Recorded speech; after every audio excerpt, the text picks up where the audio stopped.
मेरे प्रिय भाई और बहनों, बाइबल में हमें कई जगहों पर कुछ लोगों की उम्र और कुछ समय इत्यादि की स्पष्ट जानकारी मिलती है और उसका एक मकसद होता है। उदाहरण के लिए उत्पत्ति ग्रंथ के अध्याय 12 उसके वाक्य 4 में हम पढ़ते हैं, जब ईश्वर ने इब्राहिम को बुलाया था अपना देश और अपने कुटुंब को छोड़कर एक नए देश की ओर आने के लिए, ताकि उनके द्वारा एक नए राष्ट्र का निर्माण हो, उस समय इब्राहिम की उम्र 75 साल थी। इब्राहिम की उम्र 75 साल थी। ये 75 साल क्यों बताया गया है? 75 साल में हम क्या करते हैं? एक साधारण इंसान के लिए जिंदगी ढलने का समय है। अंग्रेजी में कहा जाए, it's a time to wind up life. जीवन को समाप्ति की ओर बढ़ाने का समय है। ऐसे समय ईश्वर ने इब्राहिम को बुलाया और कहा, एक ऐसे देश में चले आओ जो मैं तुम्हें दिखाऊंगा। और उसी तरह हम पढ़ेंगे उत्पत्ति ग्रंथ के अध्याय 21 उसके वाक्य 5 में, जब इब्राहिम को सारा के द्वारा, अपनी पत्नी सारा के द्वारा एक संतान मिली, इसहाक मिला, उस समय इब्राहिम की उम्र 100 थी। वो 100 साल के थे। ये 100 साल वहां क्यों लिखा गया है? स्पष्ट रूप से आप और मुझे बताने के लिए कि ईश्वर के लिए समय, बुढ़ापा कुछ नहीं है। पेतरुस का दूसरा पत्र उसके अध्याय 3 वाक्य 8 में हम पढ़ते हैं, ईश्वर की दृष्टि में एक दिन 1000 वर्षों के समान है और 1000 वर्ष एक दिन के समान है। ईश्वर के लिए समय सीमा कोई मायने नहीं रखता है। उसी तरह हम पढ़ेंगे विधि विवरण ग्रंथ के अध्याय 34 वाक्य 7 में, जब मूसा मरे उस समय मूसा की उम्र 120 थी। मूसा 120 साल की उम्र में मरे। वो 120 क्यों लिखा गया है? यानी जब मूसा मरे थे उस समय उनकी उम्र 120 थी, बहुत बूढ़े हो चले थे। तब भी मरने तक मूसा ने ईश्वर के द्वारा दिए गए उस जिम्मेदारी को निभाया। मरने तक 120 साल तक की उम्र तक मूसा ने इस्राएली जनता की अगुवाई की, ईश्वर के द्वारा दी गई उस जिम्मेदारी को निभाया। उसी तरह हम पढ़ेंगे प्रभु यीशु के बारे में लूकस के सुसमाचार के अध्याय 3 वाक्य 23 में, कि जब प्रभु यीशु अपने सार्वजनिक जीवन शुरू किए, सुसमाचार की घोषणा का जीवन शुरू किए, उस समय उनकी उम्र 30 थी। यानी सुसमाचार के लेखक लूकस बताना चाहता है कि प्रभु यीशु 30 साल की उम्र तक अपने घर, परिवार, समाज में रहे। प्रभु यीशु ने समाज का अनुभव किया, बचपन में नहीं गए। 30 साल की उम्र में समाज में जो असमानता थी, समाज में जो गुलामी थी, समाज में जो गरीबी थी, समाज में जो धार्मिक पाखंड था, उन सारी बातों का उनको एहसास था। उसके बाद उन्होंने सुसमाचार की घोषणा का कार्य शुरू किए। उसी तरह कुछ रोगियों के बारे में भी हमें वचन में पढ़ने को मिलता है। प्रेरित चरित्र के अध्याय 3 में आप पढ़ेंगे कि पेतरुस और यूहन्ना ने एक लंगड़े को, जो जन्म से लंगड़ा था, चंगा किया। जो यरूशलेम मंदिर के द्वार पर बैठकर भीख मांग रहा था, उसको पेतरुस और यूहन्ना ने चंगा किया। उसके बारे में अध्याय 4, प्रेरित चरित्र अध्याय 4 वाक्य 32 में लिखा हुआ है कि वो 40 साल से भी ज्यादा उम्र का था। वो 40 साल से भी ज्यादा उम्र का था, यानी 40 साल तक वो कभी अपने पैरों के बल पर नहीं चला था। जो जन्म से लंगड़ा था, जिसके पैरों में कोई बल नहीं था, 40 साल तक ऐसे रोगी को यीशु के नाम पर पेतरुस और यूहन्ना ने चंगा किया और अपने पैरों के बल पर वो चलने फिरने लगा। बोलिए hallelujah, hallelujah, hallelujah, hallelujah, hallelujah, hallelujah, hallelujah. Hallelujah. उसी तरह मार्कुस के सुसमाचार के अध्याय 5 वाक्य 25 और 26 में हम पढ़ते हैं। मार्कुस अध्याय 5 वाक्य 25 और 26 में, जो हम बार बार सुनते हैं, एक बार और सुनेंगे। एक स्त्री 12 वर्ष से रक्तस्राव से पीड़ित थी। अनेक वैद्यों के इलाज के कारण उसे बहुत कष्ट सहना पड़ा था और सब कुछ खर्च करने पर भी उसे कोई लाभ नहीं हुआ, बल्कि वह और भी बीमार हो गई थी। वहां लिखा हुआ है 12 साल से रक्तस्राव से पीड़ित थी। 12 साल से। इतना ही नहीं, अनेक वैद्यों के पास जाने के कारण उसकी स्थिति और बिगड़ गई थी। आगे मार्कुस लिखते हैं कि उसके पास कोई धन नहीं था, पैसा नहीं था, सारा संसाधन समाप्त हो गया था। 12 साल, वो 12 बहुत महत्वपूर्ण है। 12 साल से रक्तस्राव से पीड़ित नारी की स्थिति, शारीरिक मानसिक स्थिति क्या रही होगी। सुसमाचार हमें बताता है, प्रभु यीशु को स्पर्श करने से,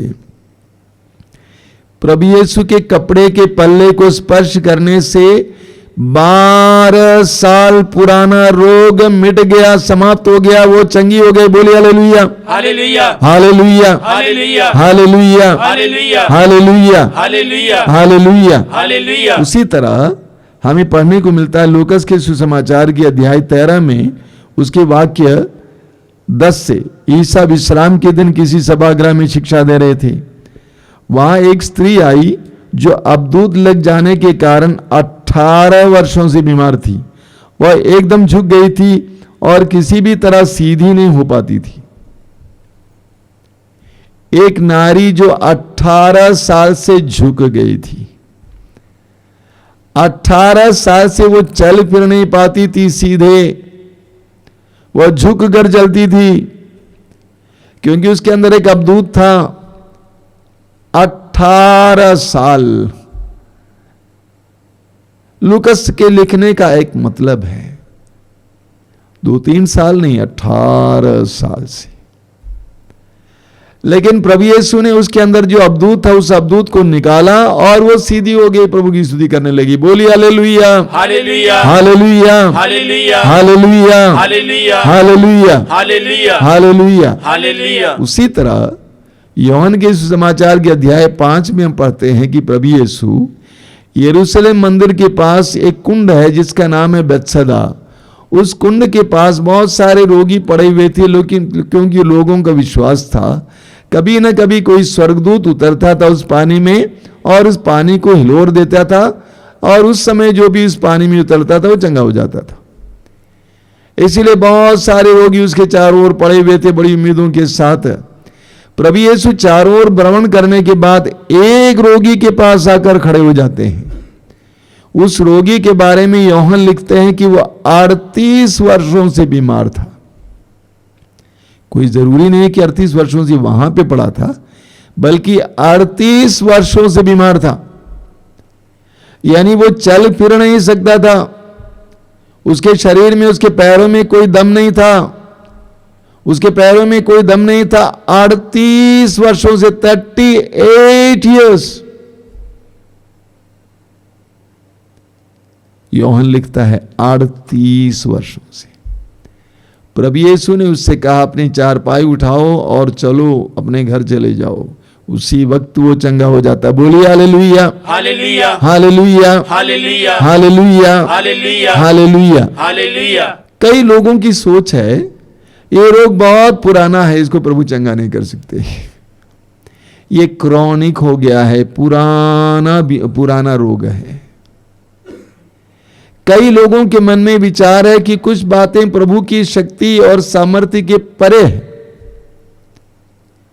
सुसमाचारों में ये उदाहरण हमारे सामने इसीलिए रखे गए हैं ताकि हम विश्वास करें कि प्रभु के लिए कुछ भी असंभव नहीं है।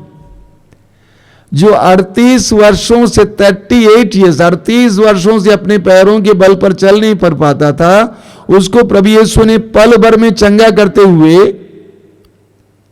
हमारे सामने ये उदाहरण रखा है कि कोई भी क्रॉनिक रोग, कोई भी पुराना रोग ऐसा नहीं है जिसको प्रभु चंगा नहीं कर सकते। हम में से कई लोगों के मन में धारणा बनी हुई है कि कुछ बातें प्रभु ठीक कर सकते, कुछ बातें ठीक नहीं कर सकते। ये क्रॉनिक है। 18 साल से वो नारी चल फिर नहीं पाती थी सीधे, प्रभु यीशु ने उसको चंगा करके सीधा करके ये बताया कि कोई भी क्रॉनिक रोग मेरी शक्ति और सामर्थ्य के परे नहीं है। 12 साल से रक्तस्राव से पीड़ित उस नारी को चंगा करके प्रभु यीशु ने यह प्रकट किया कि मेरी शक्ति से परे कोई रोग नहीं है। 40 साल से भी ज्यादा उम्र का वो आदमी जन्म से लंगड़ा था, वो अपने पैरों के बल पर चल नहीं पाता था, उसको चंगा करके प्रभु ने हमारे सामने ये पेश किया है कि कोई भी क्रॉनिक चीज नहीं होती है, कोई भी पुराना रोग नहीं होता है जिसको मैं ठीक नहीं कर सकता हूं। हम पढ़ेंगे मत्ती के सुसमाचार के अध्याय 8 उसकी वाक्य 16 में कि प्रभु यीशु ने शब्द मात्र से सब रोगियों को चंगा किया।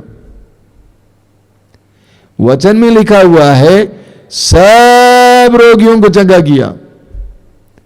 मैं आज इस विषय को इसलिए उठा रहा हूं क्योंकि कई लोगों ने यह अपने मन में सोच रखा है कि मेरा रोग बहुत पुराना है, यह चंगा नहीं हो सकता है, मैं चंगा नहीं हो सकता हूं, यह बहुत पुराना है, प्रभु चंगा नहीं कर सकता है। इस विचार को निकालकर फेंक देना है। कई लोगों के मन में यह विचार है कि इतने साल से मैं झेलते आया हूं, चलो अब मरने तक झेलूंगा, जिसके कारण प्रभु को उनके जीवन में कार्य करने के लिए अवसर नहीं मिलता है। इस विचार को उठाकर फेंक देना है। यह विश्वास करना है कि प्रभु के लिए कुछ भी असंभव नहीं है। इब्राहिम को 100 साल की उम्र में एक संतान देकर प्रभु ने हमारे सामने इस सत्य को पेश किया कि मेरे लिए कुछ भी असंभव नहीं है। एक एक वचन के द्वारा, एक एक उदाहरण के द्वारा प्रभु यही संदेश हमें देते हैं। मैं जानता हूं कि इस समय इन वचनों को सुनने वाले मेरे भाई बहनों में कई लोग क्रोनिक बीमारियों से पीड़ित हैं, पुराने से पुराने रोगों से पीड़ित हैं, और ये सोच रखे हैं चलो हम वचन सुनते हैं, अच्छा है, मन के लिए अच्छा है, लेकिन मेरे रोग पर प्रभु को अधिकार नहीं, वो चंगा नहीं कर सकते क्योंकि ये बहुत पुराना रोग है। मैं चाहता हूं कि आप अपने मन से इस बात को हटाइए और यीशु को अपने जीवन में कार्य करने के लिए मौका दीजिए। आपको याद होगा स्वर्गदूत गब्रिएल मां मरियम के पास आया, और जब मां मरियम ने कहा कि ये कैसे संभव है, तो स्वर्गदूत ने कहा कि पवित्र आत्मा पर उतरेगा और सर्वोच्च शक्ति की छाया पर पड़ेगी, इसीलिए आप गर्भवती होंगी, और जो पुत्र प्रसव करेंगी वो पवित्र माना जाएगा, वो ईश्वर के पुत्र होंगे। आगे स्वर्गदूत ने मां मरियम को एक सुंदर साक्ष्य सुनाया। आपकी कुटुंबिनी एलिजबेथ जो बांझ कहलाती थी, यही शब्द है, जो बांझ कहलाती थी, अब अपने बुढ़ापे में गर्भवती है और ये 6ठा महीना है। आगे स्वर्गदूत कहता है ईश्वर के लिए कुछ भी असंभव नहीं है। मां मरियम ने स्वीकार किया, ईश्वर के लिए कुछ भी असंभव नहीं है। मां मरियम ने स्वर्गदूत से पूछा ये कैसे हो सकता है, मेरी शादी नहीं हुई है, मेरा विवाह नहीं हुआ है, मैं पुरुष को नहीं जानती हूं। स्वर्गदूत ने कहा पवित्र आत्मा के द्वारा होगा, और स्वर्गदूत ने एक साक्ष्य भी सुनाया। मैंने ये सारे साक्ष्य आज आपके सामने इसलिए रखा ताकि आप अपनी धारणा को बदल दें। आप ये विश्वास करना शुरू करें कि कोई भी बात प्रभु के लिए असंभव नहीं है, कोई भी बात असंभव नहीं है। कुछ दिन पहले मेरे कमरे के सामने एक भाई आए अपने पुत्र के साथ, और वो पुत्र अभी 4थे क्लास में पढ़ रहा है, और वो पुत्र उस भाई को मिला विवाह के 22वें वर्ष में। विवाह के 22 साल के बाद एक संतान मिली। तो हमें अपने जीवन में ईश्वर के लिए स्थान देना है, समय देना है, अवसर देना है। कभी भी ये नहीं सोचना है कि मेरे जीवन में प्रभु कार्य नहीं कर सकते हैं।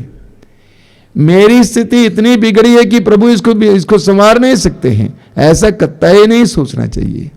हमेशा प्रभु के लिए अपने जीवन के द्वार को खोलना है और ये विश्वास करना है कि मेरी स्थिति कितनी खराब क्यों ना हो, बिगड़ी क्यों ना हो, जैसे 12 साल से रक्तस्राव से पीड़ित उस नारी की तरह वैद्यों पर वैद्य बदलने से उसकी स्थिति और बिगड़ गई थी, सारा पैसा खत्म हो गया था, स्थिति बिल्कुल खराब थी।